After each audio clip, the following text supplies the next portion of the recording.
It was the kind of morning that clung to marble. The Centurion Symposium at Kensley Institute was already humming with power before the doors even opened. Autumn sunlight slipped through glass atriums, refracting into clean lines across high-polished floors.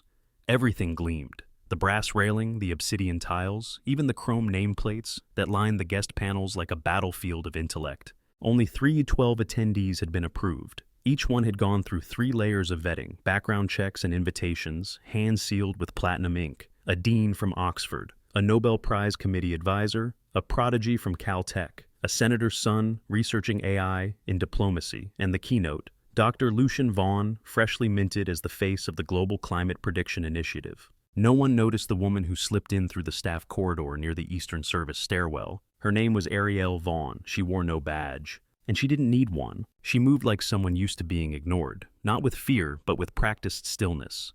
Her sneakers slightly scuffed, made no sound. Her blouse cotton faded, and 2 seasons behind was clean but uninspiring. Over her shoulder hung a second-hand leather satchel, softened by time. In her hands, a spiral-bound notebook, recycled paper, soft corners, ink smudges near the edges, pressed close to her chest like armor. At first glance, she looked like an admin who'd gotten lost. At second glance, she looked like a ghost. The first voice to break the silence came from a security guard near the velvet stanchions. "Miss. The press is on the lower floor." Arielle nodded, not in agreement, but in acknowledgement, the kind of nod you give when you've heard it all before. She walked past without explanation. He didn't stop her. Not because she had clearance, but because she moved like someone who belonged more than those who had fought for approval. Inside the main rotunda, the air smelled of cologne anticipation and freshly printed credentials. Men in wool suits murmured near mahogany coffee carts. Women in structured dresses tapped on ultra-thin tablets already reviewing keynote notes and bios. Everyone wore sapphire lanyards around their necks. Arielle wore none. She stood near the far pillar, half-shadowed by a velvet curtain, her eyes scanning the vast open gallery. Hanging above like a god watching over saints was the banner Centurion Symposium. The future is a formula. Her eyes drifted to the largest panel near the west wall. A schedule screen framed in black glass. It flickered between sessions, names, photos, and credentials. 9:30 a.m. Dr. Lucian Vaughan, topic ethics and predictive modeling for a changing climate. Her breath caught for a moment, then leveled. She hadn't seen him in 4 years. Not since Vermont. Not since the quiet cabin where they used to scribble formulas on napkins over lentil stew. Not since the last night had she spoken a sentence louder than her own thoughts. He wouldn't know she was here. Wouldn't suspect it, wouldn't remember the old equations, or that they were never truly his alone. She didn't come to be recognized. She came to remember. A group of Cambridge affiliates brushed past her, not sparing a glance. Their laughter rang hollow and curved back to her like echoes of a club she had never joined. And yet there was no shame in her stance. She wasn't shrinking. She was observing like a naturalist among wild, dangerous creatures. Across the room, Celeste Marlowe, 27, shimmered in navy silk, her Chanel skirt wrapped around her like ambition itself. She was Lucien's newest protege. The press had called her a rising star in responsible machine learning. She moved through the room like a queen surveying her gala, her eyes locked on Arielle. Not because she knew who Arielle was, but because Arielle wasn't supposed to be here. Celeste tilted her head slightly, then whispered to a colleague in a velvet blazer. A second later, 2 others glanced over, slow, deliberate. The judgment wasn't shouted. It didn't have to be. Does she belong here? Arielle turned away before the murmurs reached her ears, but her grip on the notebook tightened, not from fear, but from memory. Every line inside was hers, years of work that never saw a journal. Algorithms formed between night shifts and grief proofs were interrupted by her sister's midnight screams. They thought she was fragile. She wasn't. She had simply been busy surviving. Near the registration booth, a staffer named Clara Holt, clipboard in hand, and heels sharp as her tone frowned. She had memorized every attendee. She knew every name, every face, every access tier. Arielle wasn't on her list. She moved toward the unknown woman with steady eyes and a blank neckline. "Excuse me," Clara said, placing herself squarely between Arielle and the north hallway. "We've got a closed floor today. Can I help you find your group?" Arielle blinked slowly. "No, thank you. I'm afraid you're not listed on the access roster. Are you here with catering or—" "No." The pause that followed wasn't defiant. It was polite, almost surgical. Clara's smile stiffened. She motioned to the badge reader at the checkpoint archway. "Everyone beyond this point is credentialed. May I see yours?" Arielle looked at the scanner, then at Clara. She didn't move. Clara inhaled sharply, ready to summon someone, but just then a sharp ding echoed from the atrium. A side door opened. Out stepped Dr. Lucien Vaughn, flanked by aides, his navy suit tailored with lethal precision. His conference badge glittered like a medal. For a moment his eyes swept the room, and for a fraction of a second they passed over her. Nothing changed in his face. No flicker of memory, no recognition. The man who once watched her solve a third-order graph theory model using only scrap paper and pencil now saw her as an anonymous figure in the crowd. He adjusted his cuffs. The applause began. Ariel did not clap. They didn't need to shout to shame her. At the Centurion Symposium, scorn was served. Chilled, disguised, and poised, offered with manicured hands, and delivered in a voice that smiled while it cut. Celeste Marlowe wasn't the kind of woman who barked orders. She didn't need to. When she stepped into a room, conversations bent like gravity around her. Her voice was velvet and flint. Her perfume, jasmine, and vetiver left a trail of authority. Every email she wrote had been quoted, every paper she submitted had been accepted. She hadn't failed since sophomore year, and she'd never forgotten who her rivals were. And now here stood this woman, at her symposium with no badge. Celeste had built her career on precision, and nothing was out of place at the Centurion. That's why the cardigan caught her eye first. Pale textured cotton pilling along the sleeves, then the sneakers, then the silence. Not once in 4 years of symposiums had Celeste seen someone without a tag allowed past the doors. A whisper to her colleague Dr. Fiona Lars was all it took. "Who is that woman by the pillar?" Fiona glanced, eyes squinting with calibrated derision. "She doesn't look like media. Maybe some early career fellow, or someone from the outreach panel." Celeste tilted her head. "She's not on the outreach track. I would know." The two stared. Across the gallery, Ariel noticed. She didn't flinch. The crowd began to stir as Lucien Vaughn ascended the spiral dais for his pre-keynote interview with a tech broadcast crew.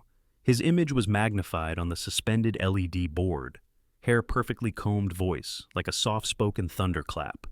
He spoke about climate ethics and global foresight as if they were ingredients in a recipe only he had perfected. Ariel didn't watch him. She watched the whiteboard behind him, the one they'd used in their apartment, smaller, scratched at the corners, where Lucien once begged her to explain recursive loops between environmental entropy and inverse economic algorithms, where she had solved what he couldn't, not for credit, not for fame, but for love. That board had grown, she hadn't, and that to Celeste made her dangerous. "Excuse me?" The voice snapped Ariel's focus. Celeste had crossed the room like a swan among shadows. Up close, her perfume bow was sharper, her tone kinder but laced with barbed civility. "You look a little lost," she said with a sympathetic smile. "Press is down that hallway." Ariel turned toward her but said nothing. Celeste smiled tighter. "Or are you with facilities?" Another silence. It stretched just long enough for Fiona, now trailing behind, to add with a chuckle, "Someone probably let her in with the catering staff." The laugh that followed was restrained, careful, but carried weight. A few others around the rotunda glanced over, one or two stifled smirks. Ariel's fingers tightened slightly around her notebook. Celeste stepped closer, her heels clicked like metronomes against the marble. "Well," she said sweetly, "since you're here and so interested in the keynote space, let's see if you can solve something." Her hand reached into her tote and retrieved a permanent marker. A hush began to form, almost invisible. People sensed drama. Power moves. Centurion attendees had seen debates, collapses, and career-making questions. But this was different. This was a sport. Ariel didn't step back. Celeste's smile widened, not of joy, but confirmation. "There's a panel over there. Blank convenient." She pointed toward a mobile whiteboard stationed near the coffee stand. "Let's have some fun," she said. Ariel followed her gaze. The board was pristine and wheeled there for an afternoon session. Celeste walked ahead, swaying slightly, knowing that dozens now watched.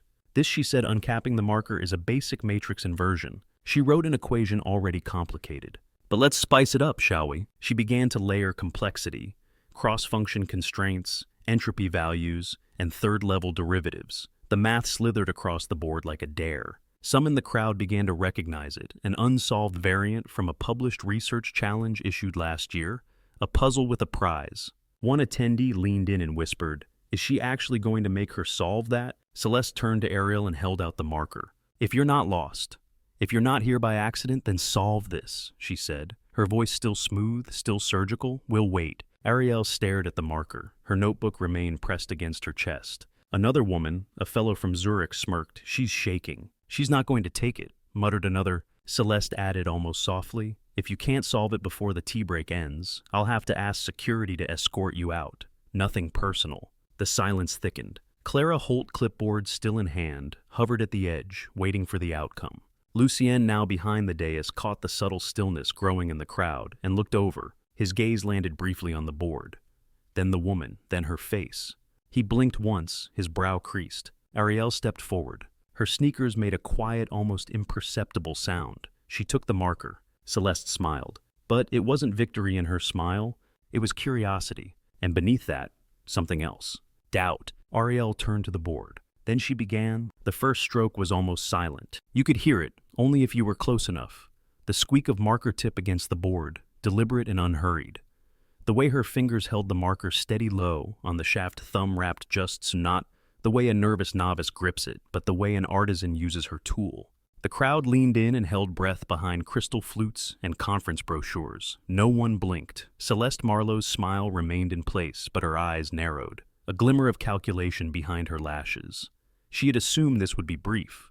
Either the woman would falter mid-line or scribble something laughably incoherent, and then security would guide her out with polite hands and veiled condescension. Instead, line after line began to emerge, measured, spaced with symbols placed in ways that betrayed something far more dangerous than luck. She knew what she was doing. Ariel didn't hear the murmurs rising behind her, didn't notice the faint shuffle as chairs were pushed back, or the subtle clinks of espresso cups being returned, untouched to saucers. Her world had collapsed into this space, a whiteboard, a marker, and the memory of a time when her brilliance lived unapplauded. Each symbol she wrote wasn't just mathematics, it was an act of reclamation. You don't get to erase me. You don't get to rewrite history without me in the footnotes. You don't get to wear the coat of genius stitched from my labor and silence. She reached the midpoint of the solution and paused, not out of uncertainty, but out of precision. There was a corner case most would miss. She rewrote an entire section, not erasing but rethreading, looping the variables into a higher order logic. Transform. The structure that emerged wasn't just elegant, it was terrifying. The murmurs grew louder. She's not guessing, someone whispered. No, look at her spacing. My God, that's recursive embedding. She's nesting the coefficients. Lucien Vaughn's face on the stage was frozen. He was no longer listening to the interviewer. His eyes were fixed on the board, on her. The camera zoomed in. The marker hit the whiteboard for the final time. Ariel didn't spin for effect. She didn't smile, didn't bow. She simply recapped the pen, placed it on the tray, and stepped back. The solution sat there glowing not with light, but with force. Celeste stared at it for a long time. Her smile is gone, her jaw was slightly clenched. Then someone in the crowd stood. His name was Dr. Sebastian Renner. At 71, he was the final voice in number theory across most of Europe. His work has been cited in every thesis submitted to the quantum faculties at both Zurich and MIT in the last decade. His white beard was trimmed like a blade, his jacket a relic of old academic wars. He stepped forward with a quiet urgency, his cane forgotten behind him. The air parted as he moved. He stood before the board, studied it, then stepped closer, squinting at a section in the bottom corner, where Ariel had adjusted a variable's sign convention. He let out a breath. This, he said, not to her, but to the room, is the cleanest resolution I've seen to the three-variable bounded inversion in 6 years. The room went dead. Celeste stepped forward with respect. Dirk Renner, right? He raised a hand, silencing her. No tricks, he said. She bypassed traditional substitution. She reverse-engineered the constraints using a fourth-dimensional permutation lens, one my own team failed to validate last spring. He turned slowly toward Ariel, his voice gentled. Where did you study? Ariel said nothing. Her eyes were unreadable, but her notebook still clutched to her chest, seemed to pulse in the moment. Renner pressed on. This isn't a fluke. You've done this before. Behind him, the conference moderator, the same woman who had rolled her eyes when Ariel entered, began searching her tablet. The silence of disbelief had become an orchestra of panic. Someone whispered, check the invite logs again. Who is she? Lucien descended from the stage. His posture had shifted, not arrogant now, uncertain, as if the framework of his success had begun to tremble beneath him. He made his way through the gathered crowd. When he reached the edge of the whiteboard zone, Ariel finally turned to look at him. He froze. For the first time in years, he saw her, really saw her, not the woman who walked out on him, not the caretaker who buried herself in notebooks and grief, but the mathematician who had once whispered solutions in his ear during late-night research binges. The mind that could rearrange complex theorems in her sleep, the partner he'd left behind to bask in glory that was never entirely his. A reporter from the Atlantic raised her camera. A low buzz passed through the press pit. Then came the second wave. Is this real? Who is she? Why doesn't she have a badge? Lucien opened his mouth, but no words came. Celeste from behind tried again. We're not even sure that solution is formally verifiable. It hasn't been peer-reviewed. Renner turned on her like a storm, because no one alive could write that without knowing exactly what she was doing. Celeste's mouth snapped shut. Ariel's voice finally emerged, soft, measured, almost musical. I didn't come here for any of this. Her gaze swept the crowd. I came to watch a lecture. She looked directly at Lucien. But it turns out I walked into a lesson. Then she stepped away from the board. In her wake, the crowd began to shift, not chaotically, but with reverence. A few attendees followed her path, with their eyes. Others moved forward, studying the solution like pilgrims at a relic. Lucien remained frozen. Celeste for once had nothing to say. Dr. Renner lowered himself into the front row seat, shaking his head as he whispered, "Unbelievable." And Ariel Vaughn walked toward the far end of the rotunda, her notebook pressed tight to her chest. In that moment, it was no longer a prop. It was a torch. The board was still warm when they decided she had gone too far. In the grand hall of the Centurion Symposium, brilliance wasn't a virtue unless it came from the right source. Laughter and silk ties had morphed into silence. Ariel's solution shimmered like a ghost across the board, untouched, unsmeared, the ink drying into legend. But legends, especially uninvited ones, are dangerous things, and Celeste Marlowe wasn't done. She stood just off stage, her arms crossed like a queen denied her throne. Her smile had vanished, replaced by something colder, controlled. It wasn't the solution that had shaken her. It was the reaction that a woman with no degree, no badge, no biography in the symposium catalog had walked into her house of brilliance and taken over the conversation without raising her voice. Celeste moved quickly, her heels sharp, precision reborn. She intercepted Clara Holt near the side stairwell. "Find out who let her in," she whispered. "I want the full roster catering security custodial now." Clara hesitated. Technically, she hasn't broken any. Celeste's eyes cut her off. Clara walked briskly away. Elsewhere, Lucien Vaughn sat behind the velvet curtain of the speaker's prep lounge. His thoughts unraveling, the whistle hum of applause from the boardroom still vibrated in the wood. He didn't understand how he hadn't known. The line waits, the logic leaps, the subtle elegance of the final variable. Realignment. It was all so familiar, not just the math, the rhythm, the fingerprint of genius, and worse, the guilt. He recognized her mind, and that terrified him. 4 years ago, he'd left her behind in Vermont. Left her because the world didn't seem built for someone like her. Brilliant, yes, but undisciplined, hidden, unbranded, no publications, no grants, just a worn notebook and an old love for problem sets. He'd taken her ideas. No, he'd borrowed them. No, he'd absorbed them. He hadn't expected her to step into the world that had forgotten her, and he certainly hadn't expected her to flip it on its head in under 5 minutes. Lucien looked down at his prepared speech. It suddenly felt obsolete. Back in the rotunda, the crowd had begun to shift, not just in attention, but in allegiance. One panelist leaned into another, whispering, "We've got to find her name." A reporter from Le Monde flipped through the symposium guest list in frustration. "She's not in any directory." An MIT postdoc said, "You know that permutation solution? She just wrote, 'My advisor's been stuck on that for 9 months. Celeste heard them all, and she'd had enough. She stepped toward the now cleared whiteboard. The air in the room chilled. A hush descended as she picked up a fresh marker. She turned back toward the gathering audience, the same crowd that had just witnessed Ariel's miracle. "Since we're all enjoying surprises today," she began, her voice perfectly modulated, "how about another challenge?" There were murmurs.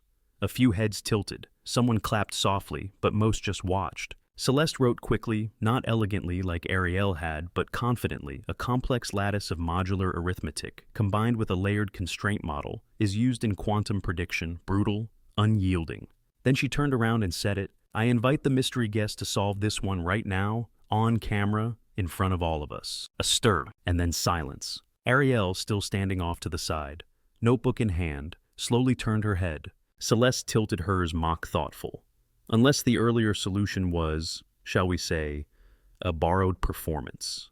There it was. The accusation no longer veiled. A rustle passed through the room like a current. A younger graduate fellow from Stanford whispered, "She's trying to corner her." Dr. Renner, still seated near the stage, narrowed his eyes. Ariel stepped forward, not quickly, but with the quiet grace of inevitability. She passed one attendee, then another. The crowd parted. One woman tried to touch her arm in encouragement, but Ariel didn't break stride. She reached the board, took the marker, and paused. "I don't solve problems for applause," she said quietly, "and I don't solve them for people who insult my shoes." A few nervous laughs erupted. Celeste remained rigid, but Ariel continued since you asked for a solution. She began. The difference this time wasn't in the math, it was in the rage. Each stroke was a retort.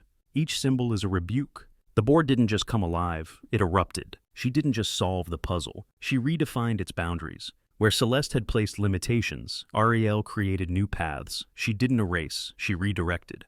She found the cracks in Celeste's construction and inserted a parallel frame that elevated the entire theorem into something no one in the room had imagined. She made it beautiful. The crowd gasped.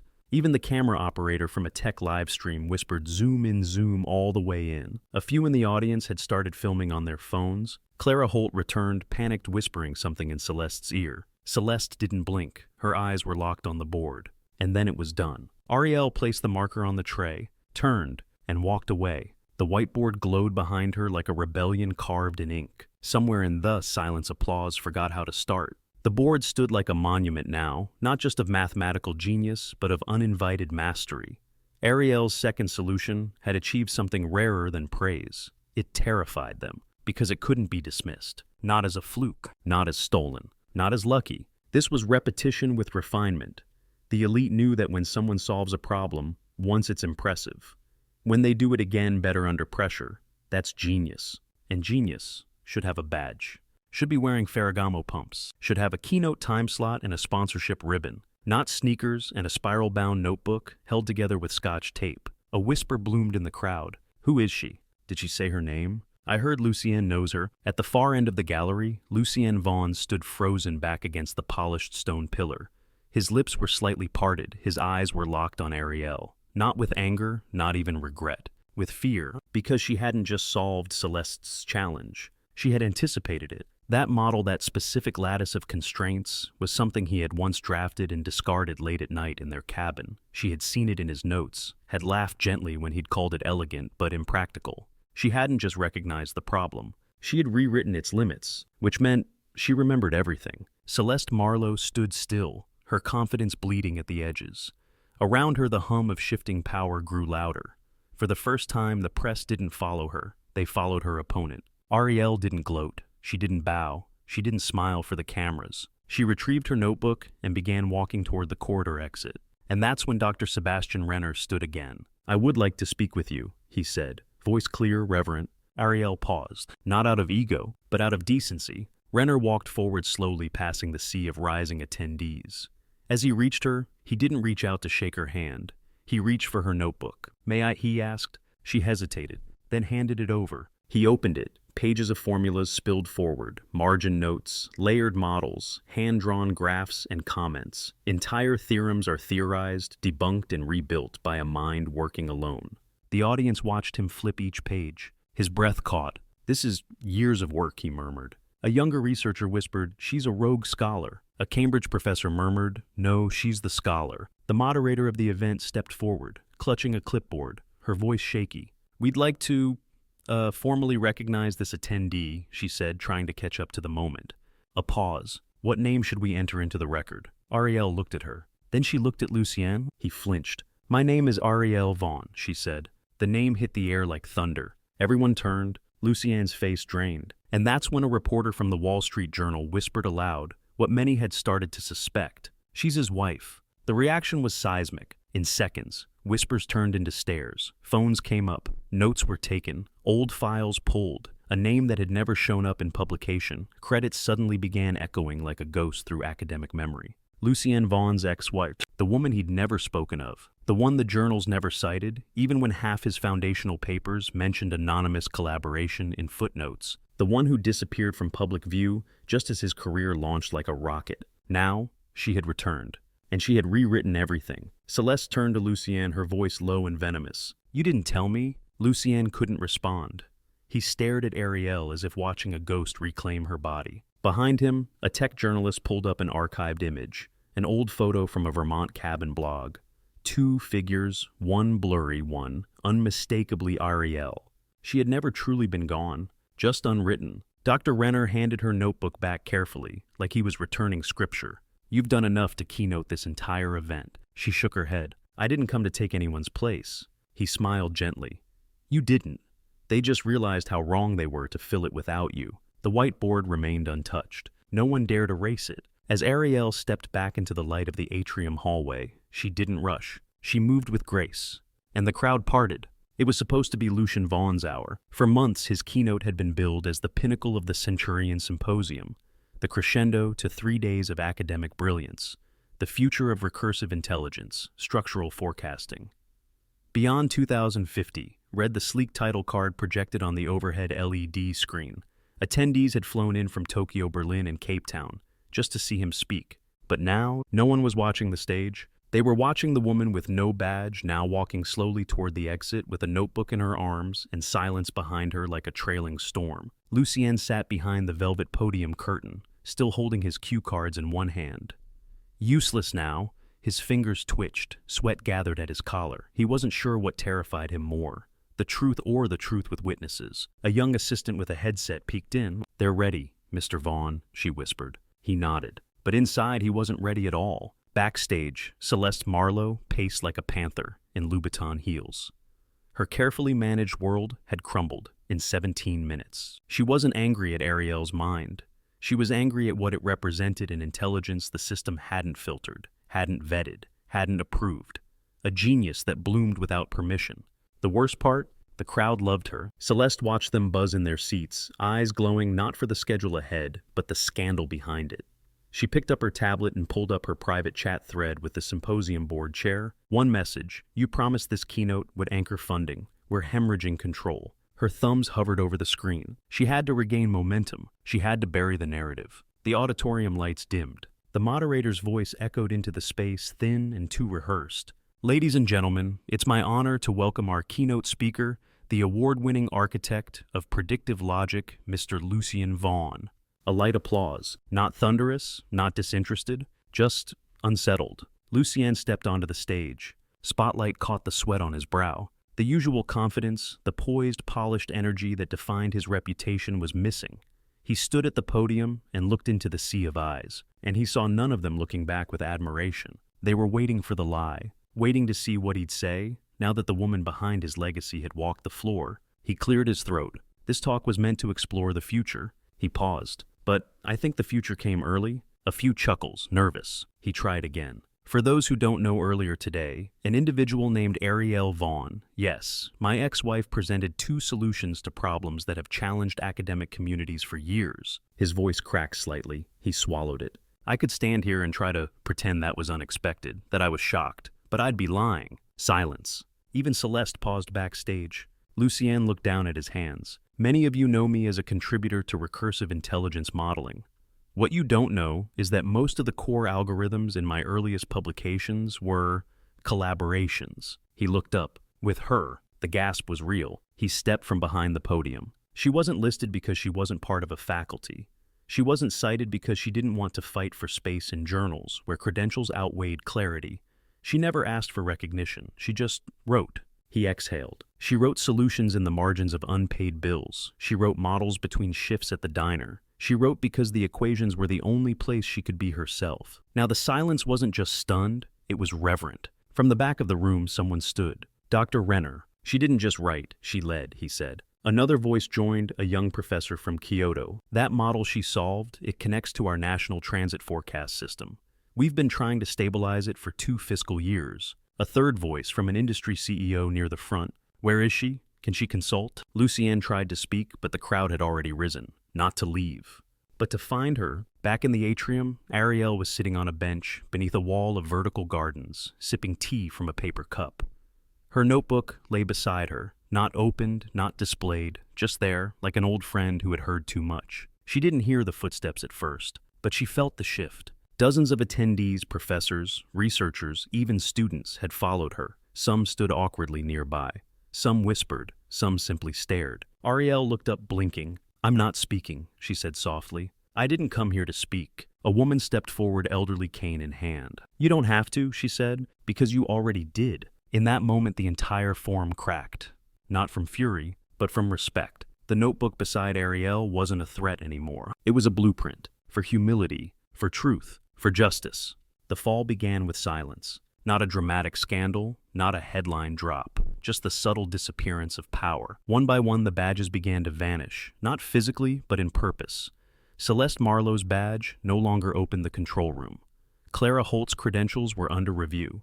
2 Ivy League researchers who had mocked Ariel's attire were quietly removed from the panel on AI transparency. The forum's gatekeepers were being burned down with courtesy. And everyone knew why. At the heart of it sat a simple fact, now undeniable. The woman they dismissed had carried the truth all along. It wasn't just that Ariel Vaughn had solved the problems.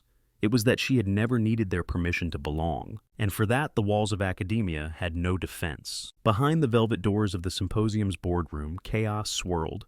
12 senior officials hovered around a horseshoe table, the digital screens before them flickering with headlines. Uncredentialed genius redefines recursive theory at Centurion. Where was her name in the papers? Lucien Vaughn's silent partner comes forward and outshines him. An older man, Chair Dr. Howard Frayne, slammed a folder shut. This wasn't supposed to happen. One woman adjusted her glasses. She's being offered 4 fellowships from institutions who didn't even RSVP to this event. MIT, ETH, Zurich, and Cambridge are bidding for her advisory role. She's not even formally affiliated anywhere, another protested. Exactly. And that's what made her so dangerous. Because the badges didn't matter anymore. Her work had set fire to the gatekeeping system. And now the ash was drifting into every corner of their influence. Outside, Celeste Marlowe tried to save face. She reappeared in the atrium dressed in a new blouse, pretending nothing had happened. She avoided Ariel's eyes as she passed the plant wall where the woman still sat. But her voice had lost its weight. The journalists no longer followed her. The audience no longer bowed. Celeste, the woman who once curated genius, now looked like someone walking out of a job interview that never existed. Ariel watched her pass with no expression. Not spite, not vengeance. I just understand that when you build empires on exclusion, they crumble not with protest, but with quiet proof. She opened her notebook again, this time not to protect it, but to share it. A small crowd had gathered, students, professors, industry researchers. One asked gently, "Would you ever teach?" Another said, "We're forming a lab in Oslo, if you'd consider leading." Ariel simply smiled. "I'd rather build a space where no one ever has to earn a badge to be heard." Meanwhile, Lucien Vaughn stood outside the press tent watching the playback footage from the live stream. His voice, her name. The moment he told the truth, he should have felt relief. Instead, it felt like the world had turned. Because he now knew who he was without her, and he wasn't sure he liked it. The final domino fell when Dr. Sebastian Renner took the mic at the closing plenary. Gray suit, no slides, just gravitas. "I've been attending academic symposia for 50 years, he said. "I have never witnessed such a failure of character as I did this week, and never such an act of courage." He looked toward Ariel. "She didn't humiliate us. We humiliated ourselves by deciding that genius must come wearing silk, not canvas, that intellect speaks only through publications, not through notebooks, scrawled in the margins of sacrifice." He set his cane down, "And if we are to move forward, it must be in the direction of truth, not title." The room stood, the applause was thunder, and outside badges fluttered on lanyards like flags at half-mast. The Centurion Symposium had always been a monument to prestige. It was held every year beneath chandeliers, modeled after constellations, in an auditorium acoustically tuned to carry every syllable of academic pride. Attendees wore badges like battle medals and drank espresso with citations in their conversations. But by sunset on day 3, the aura had cracked, and by dusk it had collapsed entirely. The first signal was subtle. The digital schedule display in the atrium flickered, and Ariel's name appeared. Not penciled in, not tagged with guest contributor, but headlining the final plenary. There was no photo, no bio, no title, just 5 words in bold, serif font. Ariel Vaughn, closing address. The second signal was louder. Celeste Marlowe's seat at the press conference was empty. She'd been quietly escorted off-site that morning, not for misconduct, but because 3 keynote sponsors had threatened to pull funding if the woman who tried to humiliate a genius on livestream remained part of the symposium board. Her career hadn't ended with scandal. It ended with irrelevance, in the same way she had tried to erase Ariel cleanly, without evidence she had been erased in return. By noon, more cracks spidered outward. Clara Holt's gatekeeping privileges were suspended. A Stanford ethics panel launched a review of the professors who mocked Ariel's appearance. The Harvard delegate who laughed at her cardigan was issued a formal reprimand, and quietly informed he would not be invited back next year. Emails were leaked, archived footage was clipped, captioned, and reposted. The whole world was watching now, not the forum's innovation, but it failed to recognize it when it stood right in front of them. Lucien Vaughn's own seat remained occupied, but by a ghost. He'd become a symbol of everything the forum tried to preserve: genius with a badge power without accountability. Now, no matter what he said, his words rang hollow. He knew it, and so did everyone else.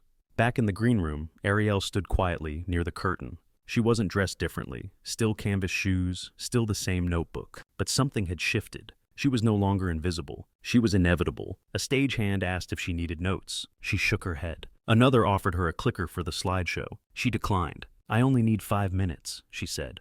The auditorium filled. Reporters set up tripods. Industry leaders whispered in the aisles. Not everyone was pleased. Not everyone believed, but no one left. Because no matter how they felt, they had to see what she would do next. The lights dimmed. The moderator, still pale from a morning of damage control, walked on stage. "Ladies and gentlemen, for the first time in this forum's history, we welcome a speaker not from our invitation list, but from our awakening." He stepped aside, and Ariel Vaughn walked into the spotlight. No slides, no entourage, no preamble. Only her. She didn't raise her voice. She didn't read from a script. She simply looked into the crowd of the most powerful minds on Earth and said this: "I wasn't supposed to be here. Not because I didn't belong, but because somewhere along the way, we started believing that credentials mean character, that access means ability, that silence means ignorance." She paused. "I wrote algorithms in a farmhouse with broken heating. I revised models by candlelight while my power was shut off. I solved equations on napkins while waiting tables. And none of that made me less intelligent than anyone here." A few hands went to mouths. "I didn't come to dismantle the forum. I came to support someone I once loved. But in doing that, I found something more powerful than revenge. I found a room that needed a mirror." She looked to the audience. "You are not failing because you lack intelligence. You're failing because you've mistaken exclusion for excellence. And until that changes, your badges mean nothing." The auditorium exploded into applause. Diabam was Searles.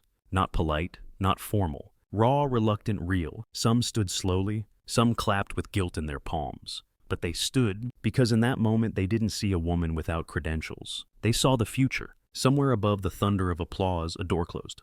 Thick mahogany, soundproof. Inside the reckoning room of the Centurion Symposium, a place not on the maps hosted its most urgent session in decades. No cameras, no press, just power. 11 people sat in a circle of silence, heads of global think tanks, deans of 3 Ivy League schools, venture fund directors, and the symposium's inner board. These were the architects of academic futures, the ones who usually decided which voices were amplified and which were not. Today they weren't deciding if things had changed. They were deciding how to survive it. The chair, Dr. Howard Frayne, was the first to speak. She turned the forum into a referendum. Someone muttered, "Because we made her do it." Another older sharper said flatly, "The system broke because we built it to crack under pressure from the outside, not from within." Frayne's eyes drifted to the center of the table where a plain manila folder lay unopened. It bore no logo, just a name handwritten in black ink: Ariel Vaughn. There was no academic record inside, no degree audits, no faculty reviews, just a notebook scan, one that had gone viral in the last 6 hours. Over 200 pages annotated, shared across research servers, replicated by PhD candidates in 5 continents. Her work was no longer a curiosity. It had become canon. "We have 2 options," Frayne said quietly. "We extend her a seat, tenure, full funding, her own department. We absorb the threat by coronating it." Silence. "And the other," someone asked. Another leaned forward. "We wait. Let the press die down. She'll fade. These things always do." But someone else unexpected spoke. It was Dr. Renner, who had never before been invited to the closed-door sessions. He had insisted this time, and now his voice shattered their comfort. "She won't fade," he said, "because you didn't just mock her. You mocked every mind that's ever been overlooked. Every student who couldn't afford the registration fee. Every immigrant who writes algorithms between shifts. Every girl told she's clever for her age." He looked around. You can't bury a revolution just because it wasn't on the guest list. Silence swallowed the room. Then the youngest member of the board, a woman no older than 35, chair of an AI startup that recently turned unicorn, cleared her throat. "I say we don't give her a seat," she said. Half the room turned sharply. She held their gaze. "I say we ask her to build the next table." Elsewhere, Ariel stood in the winter garden of the symposium center, watching the last light fall across glass and stone. She was alone, or so she thought. Lucien stepped out from behind the fern wall, hands in pockets, eyes full of the things he never said when they mattered. "I never expected it would be you," he said quietly.